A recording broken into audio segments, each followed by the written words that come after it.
Vivre la voie infinie par Joel S. Goldsmith. Introduction. Un des plus grands enseignants spirituels qui ait jamais foulé cette terre nous a dit que l'homme ne vit pas de pain seulement, mais de chaque mot qui sort de la bouche de Dieu.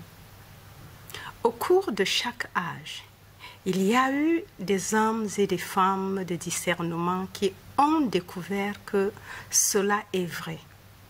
Certains ont laissé un testament de leur découverte dans les Écritures de ce monde, un rapport de courage, de force et d'inspiration, une révélation de conscience en cours de dévoilement. L'expérience de ces hommes et femmes illuminés est un rappel constant que nous ne vivons pas seulement par le travail, la nourriture et le repos, mais qu'il y a un autre facteur qui pénètre la vie et qui est de loin plus important que n'importe laquelle de ces activités humaines.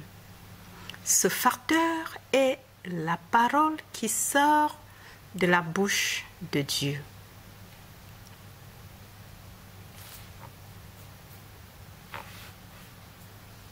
La parole devient des eaux vives. Elle est notre protection, notre sûreté. En nous occupant de nos travaux et de nos devoirs, même si nous devons traverser des eaux profondes et être mis à l'épreuve dans le feu de l'expérience, les eaux ne nous noieront pas et les flammes ne s'allumeront pas sur nous si la parole de Dieu est en nous et avec nous. C'est notre nourriture, notre eau et notre pain de vie, notre bâton pour nous appuyer. Mais la parole doit être davantage qu'une citation extraite d'un livre. Elle doit devenir vivante en nous. Elle doit être une force vitale, vivante. Son essence ou sa substance doit devenir partie de notre conscience, non plus des paroles, mais la parole. Dès lors, elle vit et fonctionne pour nous éternellement.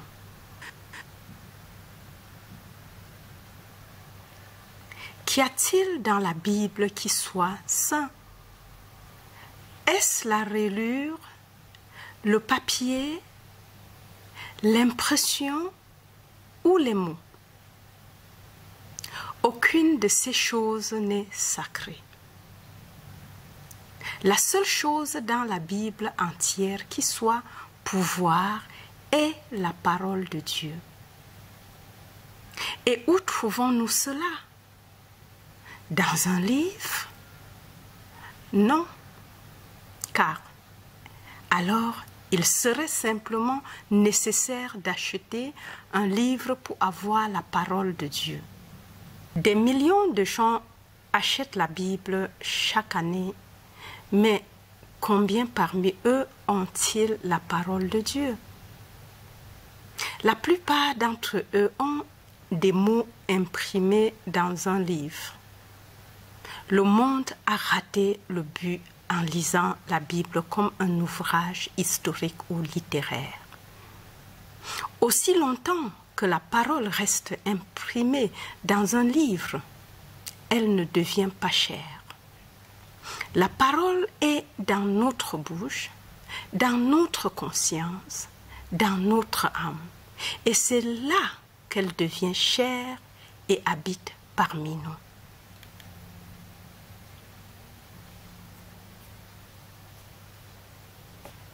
La Bible est le livre de vie. Lorsque ces enseignements sont discernés spirituellement, elle est remplie de tout le pain de vie, de toute l'eau, de tout le vin. En tant que livre, elle n'est pas notre protection ni notre sécurité. Soyez certains de ceci.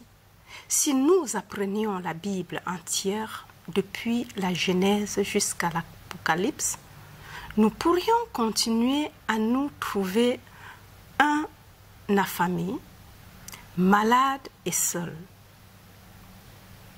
C'est seulement lorsque la parole s'enracine dans la conscience qu'elle peut s'extérioriser comme chair, comme démonstration.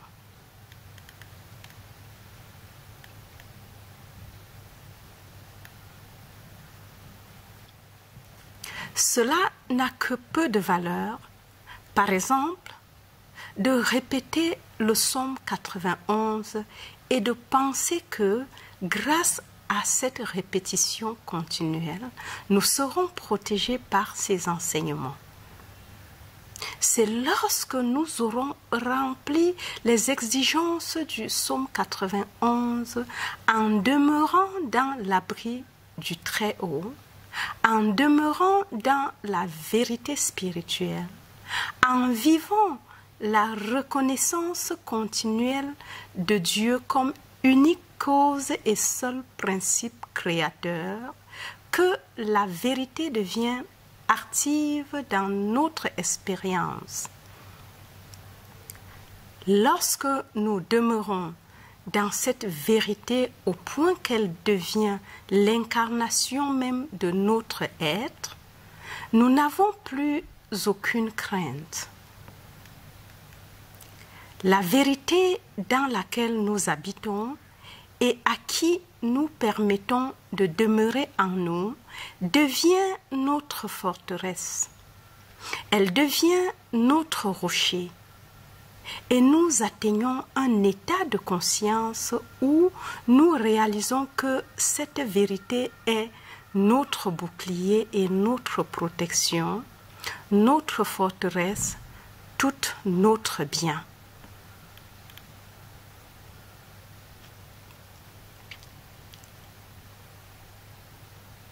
L'écriture joue un rôle de plus en plus grand dans notre vie à mesure que sa signification intérieure se déplie et se révèle. Toute écriture doit être interprétée spirituellement si l'on veut pénétrer la profondeur de son message.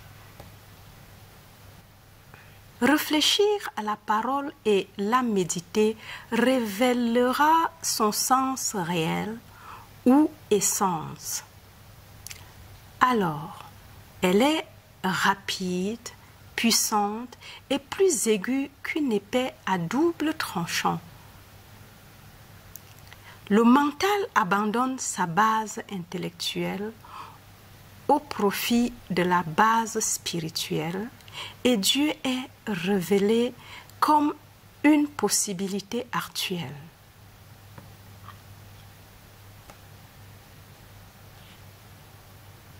La parole écrite ou parlée est la partie la moins importante de notre travail.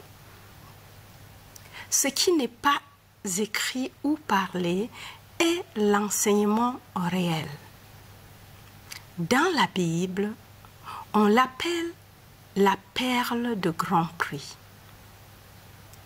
Lorsque nous trouvons cette perle, cet enseignement particulier qui nous dit « Ceci est pour moi, ceci est le chemin, alors suivons-le ». Lorsque la révélation de Dieu sera venue à notre conscience et que nous aurons touché seulement le bord de la robe, nous n'aurons plus besoin de livres ou d'enseignants.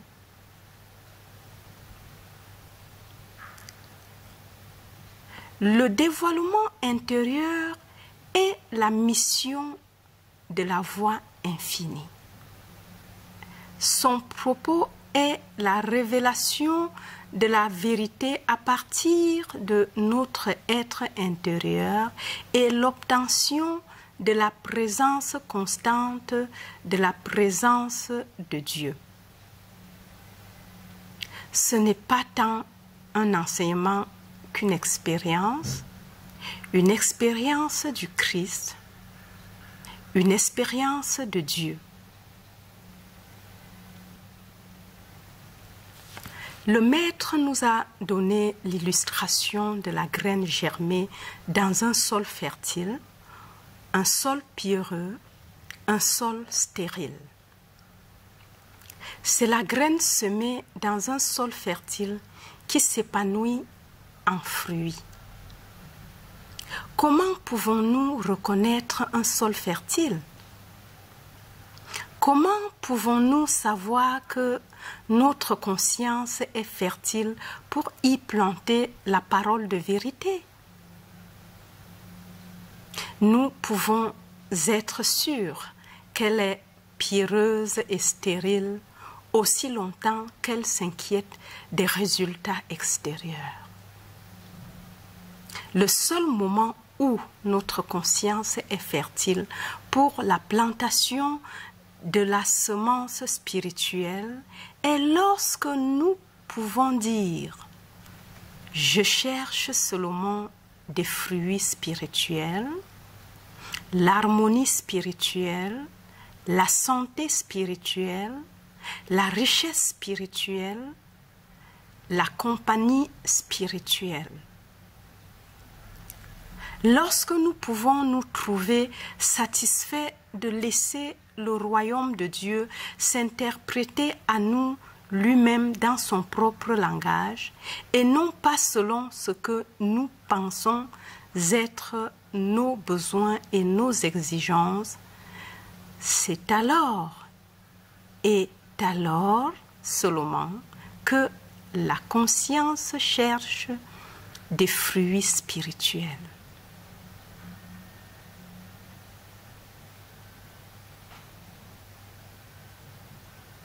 Une fois que la graine est semée dans la conscience, commence la même période de gestation que pour le développement de l'enfant.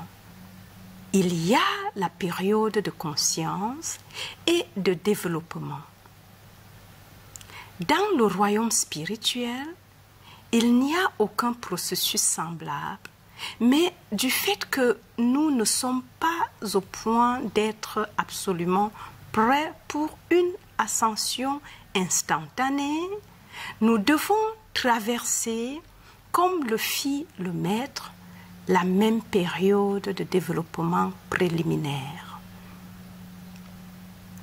Il est passé par l'éveil, les 3 années de ministère, les 3 tentations dans le désert, le jardin de Gethsémane, la crucifixion, la résurrection et la révélation finale et complète de Dieu en tant que son propre être, état dans lequel il s'éleva au-dessus de tout sens matériel du corps. Jusque-là, son expérience fut celle d'un développement.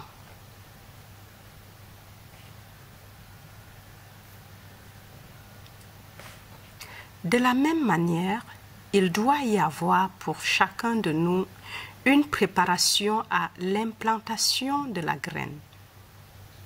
La première préparation est de renoncer à l'accomplissement matériel, de choisir qui nous allons servir, Dieu ou maman, Dieu ou des résultats. Quand nous parvenons à ce point de la renonciation où nous voulons tout abandonner pour me suivre, nous trouvons le mystère et le miracle. Rien de réel n'a été sacrifié et tout a été obtenu.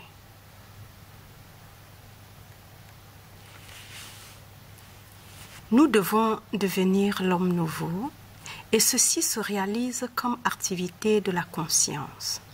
S'il n'y a aucun changement dans notre conscience, il n'y aura aucune modification de l'expérience extérieure car ce qui est dans la conscience se manifeste sous forme visible. Il n'y a pas vérité et manifestation. La vérité apparaît en tant que manifestation. L'esprit n'est pas quelque chose de distinct et de séparé des formes qu'il revêt. L'esprit est la substance et la forme de sa manifestation. La vérité révélée en secret apparaît sous forme manifestée.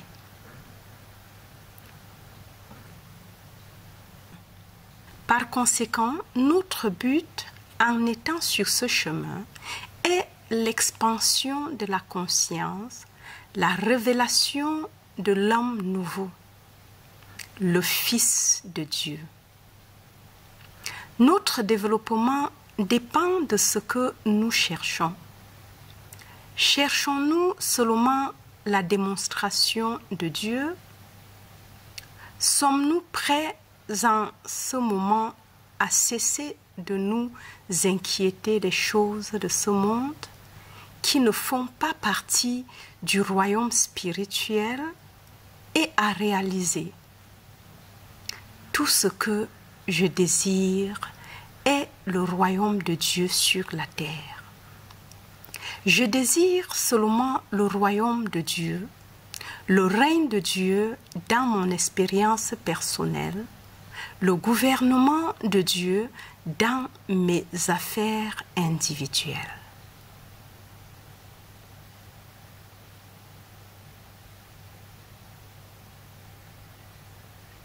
Quand nous sommes prêts à faire cela, à mourir chaque jour à une vie humaine limitée et renaître de l'esprit, nous ne sommes pas limités à un mental humain ni à une expérience humaine.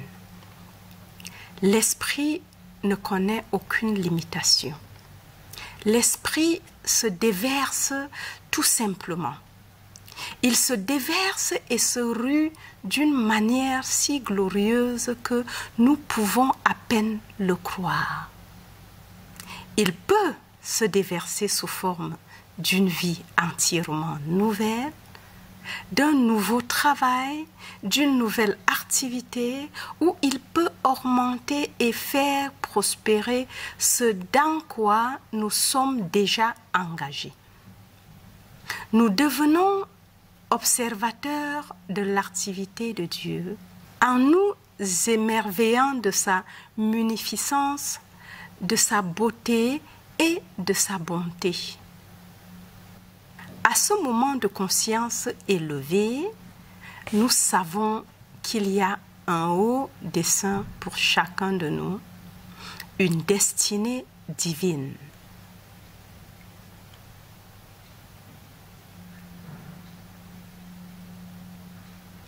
La vie spirituelle est une vie vécue par la grâce, non par la force, ni par la puissance, une vie dans laquelle nous voyons toutes choses apparaître pour nous dans l'ordre dans lequel nous en avons besoin, parfois avant que nous soyons nous-mêmes avertis de ce besoin. Cela est vivre par la grâce. Et l'on y parvient seulement quand les choses, les pensées et les désirs ont été dominés. Nous n'avons pas dominé le monde tant que nous essayons d'améliorer ou d'augmenter notre sens matériel du monde. La vie spirituelle est cet état d'être dans lequel nous vivons par la grâce, dans lequel nous savons que la réponse apparaîtra quel que soit le besoin. chaque chose qui arrive vient comme le don de Dieu et en fait arrive juste un tout petit peu avant que nous en ayons besoin, même avant que nous sachions que nous allons en avoir besoin. Une voie s'ouvre devant nous d'une beauté, d'une joie et d'une paix indescriptible.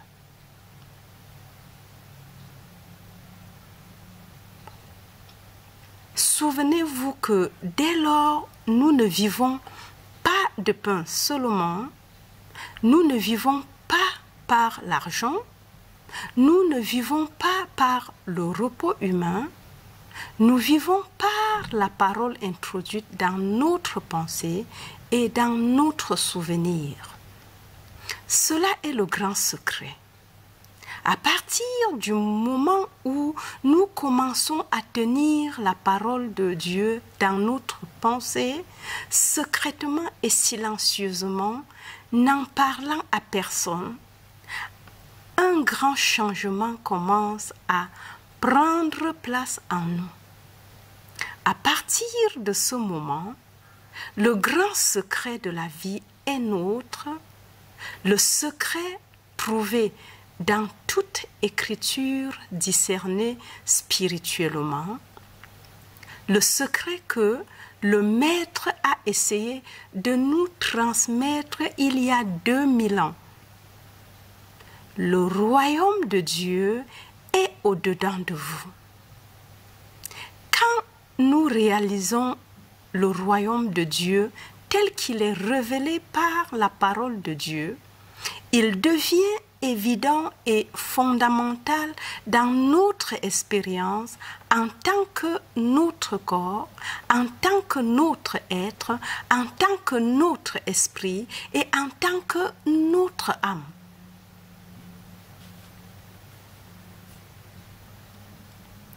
La parole de Dieu est la grande vérité qui devient chère, qui devient tangible dans nos vies.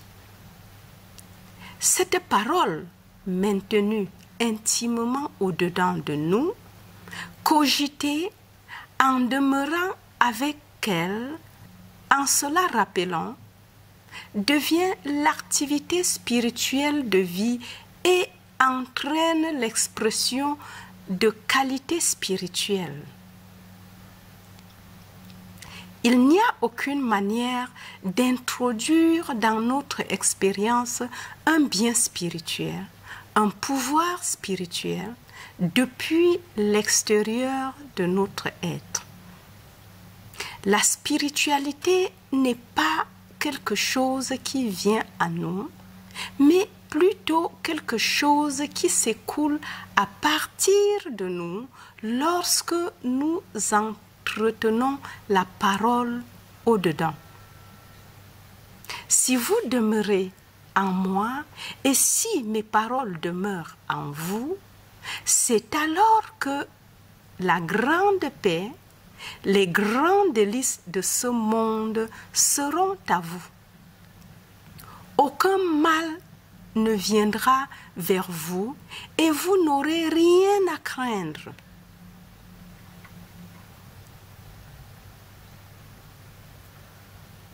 Chaque jour, prenez la parole dans votre conscience et aussi souvent que possible au cours de la journée, remémorez-vous-la.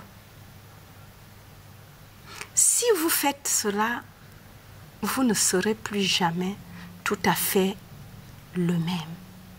Parce qu'à partir de ce moment, ce sera comme si vous aviez contacté un centre infini de sagesse ou de savoir, une présence infinie qui oriente, protège, maintient et soutient.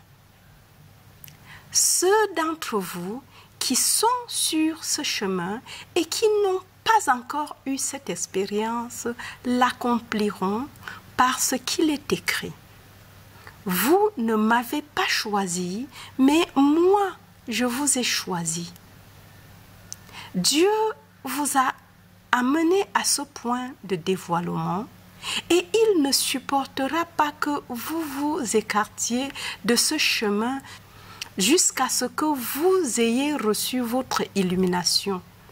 La voie est ouverte devant vous.